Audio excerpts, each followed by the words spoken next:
Hey guys, welcome back to Eric Reacts with the last part of Season 1 Game of Thrones History and Lore.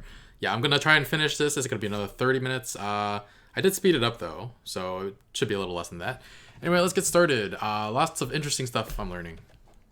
House Targaryen by Viserys The Targaryen. Targaryen dynasty united the Seven Kingdoms and lasted nearly 3 centuries. It was a dynasty forged in fire. Why did I think it was a lot older? And destroyed I don't know, by I'm rebellion. confused. The Targaryens are blood of the dragon, descended from the nobility of ancient Valyria, a once mighty empire in the east.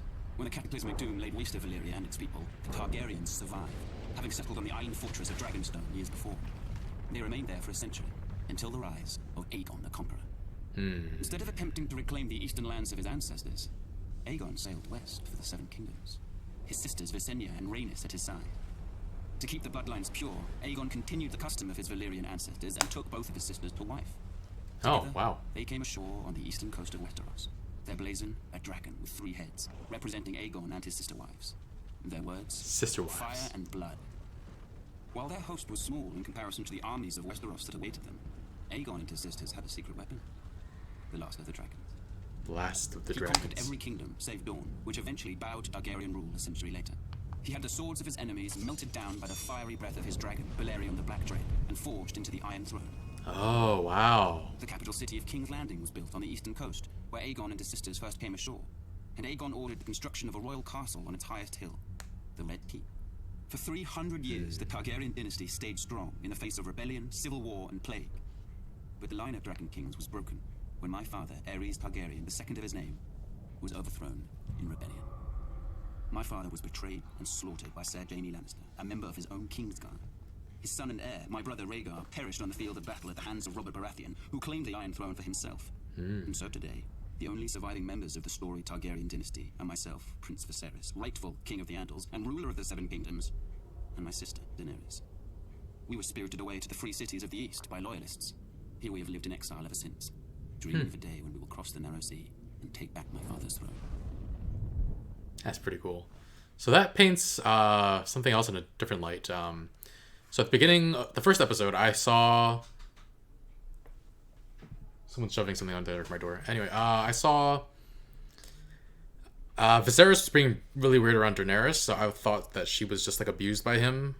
So I wasn't sure if it was sexual abuse, but with the addition of knowing that the Targaryens mean to keep their bloodlines pure through incest, pretty sure Viserys probably raped Daenerys too. Then that's really sad. Contributes to the 1,000-yard stare I mentioned in the first episode, where she's just clearly a victim of abuse and trauma. Yeah, and now Robert's Rebellion by Robert Baratheon. Let's go. Rebellion. The crimes of House Targaryen were too heinous to go unanswered. Heinous. The noble houses of Baratheon, Stark, and Arryn united to oppose and overthrow the line of the cursed Dragon Kings. While Ned Stark and Arryn secured an alliance with the Tullys of Riverrun, I called the banners of Storm's End and rode out in force against the Mad King and his minions. Gods, those were some battles. Our first victory occurred at Summerhall, where I faced off against an army of dragon loyalists and won 3 battles in a single day. 3 in one day. Wow. 7 hells, that was a glorious day. We tried to take Ashford Castle in the Reach, but the Tyrells beat us back. We had to regroup. My army was pursued north by Aerys' army and took refuge in the Stony Sept in the Riverlands. When the Targaryen army entered the town, the Sept bells tolled, a signal to the townspeople of the battle that was to come. As the Targaryens searched from house to house for me, the combined forces of Ned Stark and the Tullys swept into the city. Gods, what a day that was. It's now known as the Battle of the Bells. We overwhelmed the Mad King's forces and sent them scampering back to King's Landing. Aerys' son, Rhaegar, who started the whole damn thing, finally emerged from hiding in the south and assembled his own army to face us. As for the Mad King, he must have been pissing himself. The battle that would decide the fate of the Seven Kingdoms occurred at the crossing of the Green Fork of the Trident River. Rhaegar commanded the royal host, which was some 40,000 strong. My forces were outnumbered by nearly 5,000 men, but that didn't matter. They were fresh, but we were battle-hardened and had justice on our side. As the battle raged around us, I faced off with Rhaegar, the stag and the dragon right there in the ford of the river. I fought with the fury of 10 men, raining blow after blow upon that vile prince before burying my warhammer in his chest. I hit him so hard the rubies on his armor broke free, flinging them into the stream. They call it the Ruby Ford now. Wow. Scum Rhaegar dead and the royal army shattered. Our next move was to make for King's Landing. But I'd sustained a few wounds in the battle and was unable to ride. I sent Ned Stark to the capital to face the Mad King and make him pay for his crimes. That's really interesting, because I don't know if Viserys... We've never really gotten a sense of Rhaegar as a bad person, so he was just on the wrong side of the war at this point. Because Daenerys clearly cares for... or has a high opinion of her brother Rhaegar. Definitely more than Viserys, or over Viserys. So... yeah, I can see why people think of Robert Baratheon as the usurper, because, well, the Mad King was clearly just ridiculous. I think Rhaegar sounds like he was well loved, and yeah, there are people who were still against him. Also, I didn't know that the Lannisters from the last video. I didn't know that the Lannisters were that cozy with the Targaryens, and wow, there's just a lot of interesting information here. Robert like talking himself up in his younger days when he was the one who beat back Rhaegar. Wow. And that's why Ned was in the capital by himself and Robert wasn't there. So was it agreed upon that Robert would be king? What would have happened if Ned had taken the throne? Would Robert have been like, "Oh yeah, that's great," or did he do this to be king? Anyways, let's continue. Robert's rebellion by Viserys Targaryen. Ooh, different perspective. Blood of the Dragon and the last of old Valyria were loved by their subjects and admired far and wide as the greatest dynasty in the history of the Western world. But the peace and prosperity of nearly 3 centuries of Targaryen rule was shattered by the usurper, Robert Baratheon, and his band of traitors. House Baratheon owed its very existence to the Targaryens. Was it not Aegon the Dragon himself who elevated the bastard Orys Baratheon in the War of Conquest? And what of the Starks, the Lannisters, the Arryns of the Vale? All had been spared and allowed to keep their lands when Aegon could easily have wiped them out. Centuries later, the usurper and his lackeys repaid Aegon's benevolence with treachery. There are some who dare to claim Robert and his allies had reason to rebel. They say the Crown Prince stole the usurper's lady love. They say my father, King Aerys, murdered Rickard Stark and his son without just cause. Whether these charges are true or not, it doesn't matter. The dragon answers to no one. Aerys' good name has been besmirched in the years since the rebellion. He's been called a dangerous madman, a monster, a tyrant that brought his tragic end upon himself. Lies! My father was a victim of weaklings in his council, lackwits who failed him in his hour of need and let the rebellion spin out of control. But it was not enough. The royal army was crushed at the Battle of the Trident. It was there the valiant Rhaegar met Robert in single combat, but the gods betrayed him, and he perished by the usurper's hand. The gods betrayed him. The field of fire had marked the end of the Andal centuries before. The Battle of the Trident seemed to herald the end of the Dragon Kings. When word reached the capital of my brother Rhaegar's death, my father Aerys moved to protect me, as I was the surviving heir to the throne. He sent me to the island fortress of Dragonstone, along with my mother, Queen Rhaela, who was great with child. But as my father, my king, Aerys Targaryen, prepared to defend his throne to the bitter end, little did he know of the horrors and betrayals that awaited him and our family. Yeah. House Baratheon by Robert Baratheon. Ours is the fury. These are the words of the Black Stag of Baratheon. A battle cry echoed throughout the land in rebellion when I, Robert Ours Baratheon, the is first the of his name, fury. seized the Iron Throne from the Mad King Aerys Targaryen, ending a dynasty nearly 300 years old. House Baratheon was born in the Wars of Conquest, when Aegon the Dragon invaded Westeros. Aegon sent his commander, Orys Baratheon, to take Storm's End. Argilac the Arrogant, the last of the Storm Kings, foolishly left the safety of his stronghold, and met the Baratheon warlord in open battle. Argilac was soundly defeated, and Orys took his lands, his holdings, and his daughter. Orys was said to be a half-brother to Aegon Targaryen. If this were true, a little blood of the dragon mingled with that of the stag in those days. The seat of House Baratheon is Storm's End, a legendary keep raised in the Age of Heroes. It overlooks Shipbreaker's Bay, where legend has it that Durin, the first Storm King, raised the keep with the aid of Bran the Builder of House Stark, forging a centuries-long connection with the Stormlands and the North. After Aegon's conquest of the Seven Kingdoms, the Baratheons remained loyal enough to the crown while Targaryen kings came and went. But loyalty has its limits. When Rhaegar Targaryen, Aerys' vile son and heir, abducted Lyanna Stark, my betrothed, my beloved. Why would he do It was time that? to act. We raised our banners, Baratheon, Stark, Jon Arryn, and the Tullys. united in rebellion against Rhaegar and his father, the Mad King. We were victorious and took the Iron Throne. That bit of dragon blood in my veins came in well, as it made me a distant relation to the Targaryen dynasty blood of my long-lost ancestor, Orys. The truth of it is, I didn't know this. I took it. I sit on the Iron Throne. I rule the Seven Kingdoms from the Red Keep. Not a great idea. The Sack of King's Landing by Maester Luwin. Robert Baratheon's victory at the Trident was a turning point in the war for the Iron Throne. While it was clear the gods were smiling on the rebel forces, House Targaryen still held the Red Keep at King's Landing. As Robert was wounded and unable to ride, it was up to Eddard Stark to make for the capital and force the Mad King to give up the throne. That would have been cool to reached see. the city gates to find that Tywin Lannister, Lord of Casterly Rock, had already sacked the city in Robert's Name. House Lannister had remained neutral up to this point, ignoring requests for help from both the Crown and the rebels. Now that Robert's eventual victory was assured, it seemed Lord Tywin had finally chosen a side. Wow. Eddard was horrified by what he saw when he entered the city. Homes looted and burned, women raped, scores of innocent citizens killed. Disgusted, he led his force up Viserys Hill to the Red Keep. Upon entering the throne room, he found King Aerys lying in a pool of blood, dead by the hand of his own sworn King's Guard, Jaime Lannister, who sat brazenly upon the throne. Demanding to know the whereabouts of Queen Rhaela, Lord Eddard was informed the Queen and her son Viserys had been spirited away to Dragonstone before the Lannisters arrived, but other members of the royal family were not as fortunate. Elia, Martell of Dawn, who was the wife of Prince Rhaegar, had been raped and murdered by Ser Grigor Clegane on Lord Tywin's orders. Sir Grigor and his men had also butchered Rhaegar's The young mountain? When Robert was well enough to reach the capital, Lord Eddard demanded the Lannisters answer for their heinous crimes. Robert refused, and sent him south to relieve the Baratheon stronghold of Storm's End, which was still under siege by forces loyal to the crown. Whatever words passed between the two old friends are known only to them, but Lord Eddard is said to have left King's Landing in anger. Later, when Robert was crowned, he appointed Jon Arryn as Hand of the King. Lord Arryn's first order of business was to broker a truce with the Martells of Dawn, who were outraged by the brutal murder of Princess Elia and her children. Following the death of Lyanna Stark, who had been betrothed to Robert, Houses Baratheon and Lannister were joined in marriage when the new king took Tywin Lannister's eldest daughter Cersei as his queen. As for Eddard Stark, he returned to his stronghold of Winterfell, forever haunted by his sister's death and the shameful way that Robert had secured his throne. Wow.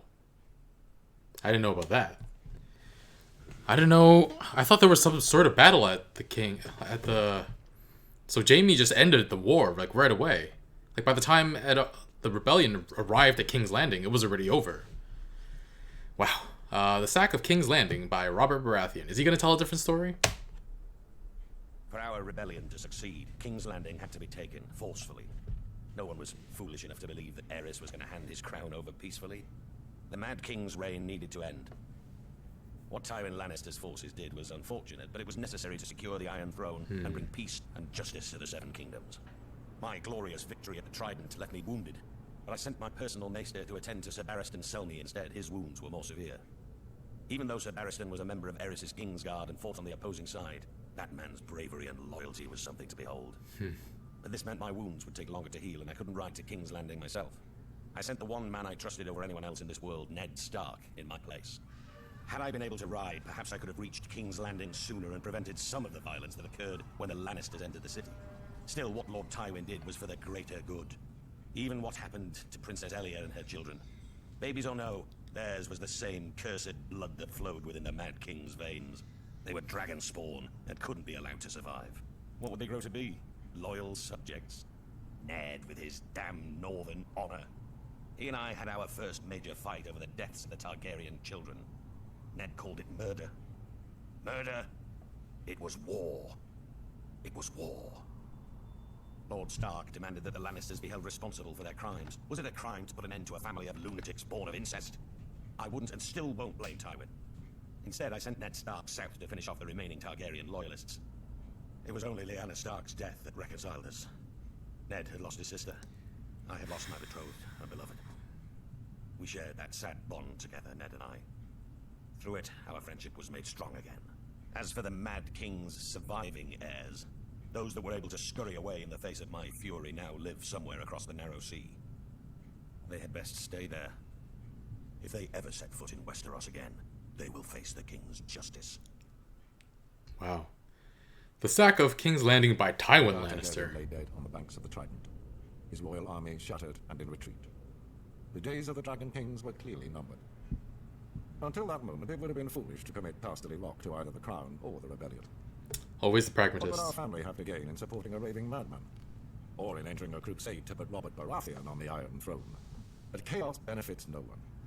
It was time for House Lannister to do what it could to ensure a return of peace and prosperity to the land. I, Tywin Lannister, brought 10,000 Lannister troops to the gates of King's Landing in order to bring the bloodshed to a quick and decisive conclusion. King Aerys had been sending ravens for months, begging for my support to end the uprising. In a way, his pleas had been answered. Wow. Aerys opened the city gates and welcomed my men. Our plan was clear. Wow. Crush Aerys' remaining bannermen and remove the remnants of the royal family as quickly and efficiently as possible. Any alternative meant years of further war and a fragmented 7 kingdoms. Our means were bloody, but the results speak for themselves. As for Aerys, it is true he met his fate at the hands of my son. Aerys had kept Jaime close during the rebellion, thinking himself clever in keeping my son as a hostage, should I decide to pledge support to the rebel cause. This proved to be his greatest mistake. For when the time came, Jaime did his duty as a Lannister, and drove his sword into the Mad King's back. It's more With that, loyal. Robert Baratheon's crown was secured. The new king recognized our role in his ascension to the throne, just as he recognized how useful the might and riches of Casterly Rock would be, if he wanted to keep it. Right. To that end, I offered my daughter Cersei as his queen. Had Aerys not spurned this same offer years earlier, perhaps things would have worked out differently. With Robert and Cersei crowned as king and queen of the 7 kingdoms, it was a new day. The dragon was vanquished, and the 7 kingdoms would thereafter belong to the stag. And the lion. And the Lion. By Viserys The Battle of Targaryen. the Trident may have been an important victory for the usurper, but it was the treachery and barbarism of Tywin Lannister that sealed the fate of the Targaryen dynasty. My father, King Aerys, had ever been a friend to the Lions of the Rock. Aerys graciously brought Tywin to court, making him the youngest hand of the king in history. He gave him power. He gave him respect. He made it possible for Tywin to restore House Lannister to glory. Aerys and Tywin governed side by side for 20 prosperous years. Still, when the usurper called his banners in rebellion, Tywin Lannister ignored his king's pleas for help and stayed holed up in his stronghold of Casterly Rock. In time, my brother, Prince Rhaegar, was dead. The realm was in turmoil, and the usurper's forces were said to be riding for King's Landing. What a glorious sight it must have been when a force of 10,000 Lannister men showed up at the gate of the capital with Lord Tywin at their head, pledging support to his beleaguered king. Aerys opened the gates for his old friend. Instead, Lannister and his men proceeded to plunder and destroy the city that he had called home for decades. As the capital was ravaged and its people terrorized, Jaime Lannister, son of Lord Tywin, proved every bit as treacherous. He killed my father, the king, at the foot of the Iron Throne. The Lannisters entered the Red Keep, and Tywin ordered the deaths of the rest of the royal family. It is said Princess Rhaenys was found cowering under her father's bed and put to the sword. She was only a child. As for Rhaegar's widow, Elia, she was forced to watch as Lannister thugs dashed her baby son's head against a wall before being raped and murdered herself. Jeez. As I was the heir to my father's throne, I had been spirited away to Dragonstone with my mother, Queen Rhaela, who was with child. As a raging summer storm battered the island fortress and destroyed the Targaryen fleet as it lay at anchor, my sister, Daenerys, was born. My mother, the Queen, died giving birth. Now, some 17 years later, the rightful king still lives in exile. But a day of reckoning is coming. I will sail west as Aegon the Dragon did centuries before. No. Take back my father's throne. You won't. And fight. No, you won't. And I will punish the treacherous dogs who sought to destroy my family. And the people shall rejoice. House Arryn by Catelyn Stark. In the snow-capped mountains of the moon, standing high above the rich lands of the The Vale, Vale. stands the Eyrie, The a year. storied and impregnable fortress said to have been built by the legendary Mountain Kings in the Age of Heroes. It is the stronghold of House Arryn, one of the oldest noble families in Westeros. Their sigil, a soaring falcon over a crescent moon. Their words, as high as honor. The Arryns are direct descendants of the Andal invaders, who sailed across the narrow sea and came ashore at the Fingers. According to legend, Sir Artus Arryn, known as the Winged Knight, soared through the sky atop a giant falcon, landing on the peak of the highest mountain where he defeated the Griffin King in battle. It was the Andal's first great victory over the First Men, and Sir Artus was duly rewarded. He was declared King of the Mountain and the Vale, and the region was renamed the Vale of Arryn. Thousands of years later, Aegon the Conqueror arrived in Westeros. House Arryn bent the knee to Aegon and his dragons, and were allowed to maintain their control of the region, as Lords Paramount of the Vale and Wardens of the East. Over the centuries, House Arryn remained loyal to the Targaryen dynasty, until Lord John Arryn joined with Houses Baratheon and Stark in rebellion against Mad King Aerys. Upon winning the Iron Throne, Robert named Lord John Hand of the King, a position he held until his mysterious death. Mysterious. House Lannister by Tywin Lannister. This is On the sure to far be western coast of the unbiased. continent, high atop a rocky promontory overlooking the Sunset Sea, sits Casterly Rock, ancestral seat of House Lannister. Below it lies Lannisport, one of the great cities of Westeros, a centre for trade, culture, and the great Lannister fleet. There are a number of gold and silver mines in the Westerlands, making it the richest region in all of Westeros. One of the most productive mines lies beneath Casterly Rock itself, making House Lannister the wealthiest of all the noble houses. This allows House Lannister to finance many endeavors of other noble houses.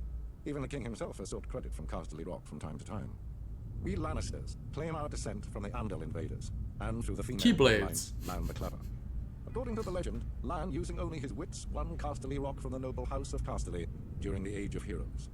The Lannisters reigned as kings of the Rock for thousands of years, and worked to make it the envy of the rest of the Seven Kingdoms. Our time as kings ended, however, when Aegon Targaryen, otherwise known as Aegon the Conqueror, arrived in Westeros with his army. The last king of the Rock, King Lorin Lannister, joined forces with King Mern Gardener, the king of the Reach. Together, with 60,000 men, they met the Targaryen host in open battle. History tells us that Aegon unleashed all 3 of his dragons, slaughtering 4,000 men at what came to be known as the Field of Fire. King Mern himself was burned alive that day, and House Gardener turned to ash with him. Seeing both the threat and opportunity the Targaryens represented, Lorin wisely surrendered and aided Aegon in his further conquest of Westeros. The Lannisters were thus appointed Lords Paramount of the Westerlands and Wardens of the West, titles we hold to this day. Let us be clear, though, it is neither luck nor royal favor that makes our house prosperous. There have been times in our history where some have thought us weak, lazy, or opulent. My father, Titus Lannister, nearly bankrupted our house with his poor investments, and allowed himself to be mocked openly at court. When our vassal, the Rains of Castamere, dared to rise up against the Lannisters, they learned how dangerous it can be to taunt a lion.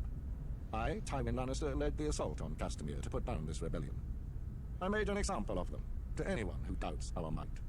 They even made a quaint song about the fates of the Rains of Castamere. Sadly, there are no Rains left to hear it.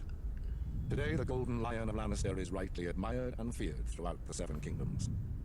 Our words are, hear me roar. But there are other words that should be remembered when crossing a lion of Casterly Rock. A Lannister always pays his debts. That's the famous one. House Stark by Bran and Robb Stark. The Starks of Winterfell trace their descent to the first men in the Age of Heroes. The family's founder was Brandon the Builder, who, in the aftermath of the Long Night, helped establish the Night's Watch. Legend has it he enlisted the aid of giants and the powerful magic of the Children of the Forest to raise the mighty wall, which has protected the realm for generations. He went on to build the ancestral seat of Winterfell and reigned as the first king in the north. The Starks reigned as kings for thousands of years, even withstanding the invasion of the Andals. As the southern kingdoms fell and the Children of the Forest were driven away, the north stood strong, maintaining its religious customs and its way of life. Eventually, the reign of the Kings of Winter came to an end with the coming of Aegon the Conqueror. After Aegon and his dragons destroyed the combined armies of the Reach and the Rock at the Field of Fire, King Torrhen Stark bent the knee and swore fealty to the Targaryen dynasty in order to spare the destruction of Winterfell and his people. He was forever after known as the King Who Knelt. As a reward for his submission, Aegon named Torrhen Lord of Winterfell and Warden of the North. The Starks take great pride in their history and traditions. It is one of the few noble houses that still keeps the old gods. The sacred weirwood tree looms large in Winterfell Godswood. Its ancestral sword, Ice, was forged in ancient Valyria and has been passed down through the generations. House Stark remains steadfast in its Who has it now? Even as the once illustrious order has fallen in hard times. Did Ned bring it to the King's Landing? Does Robb not have it anymore? Because maybe Joffrey has it. Not like using it, but like he has it in storage somewhere. Since Ned probably brought it to King's Landing. That'll be interesting to find out. Much like their sigil, the Grey Direwolf, House Stark is the stuff of legend in the north and throughout the Seven Kingdoms. And their family words, winter is coming, serve as a reminder of their beginnings in the wake of the long night, and a grim portent of things to come. Oh, so Rob just said the last part. Nice. Anyway, guys, there's a lot of interesting, very interesting information here. I got something mistaken in the last video about 6,000 years ago. Aegon came in just a couple centuries ago. 300 years ago, and Aerys Targaryen overthrown. Lots of really interesting stuff. Anyway, guys, can't wait to get to season 2. that'll be coming up really soon. So be sure to like, comment, share, and subscribe, and I'll see you guys for the next video. Bye, friends.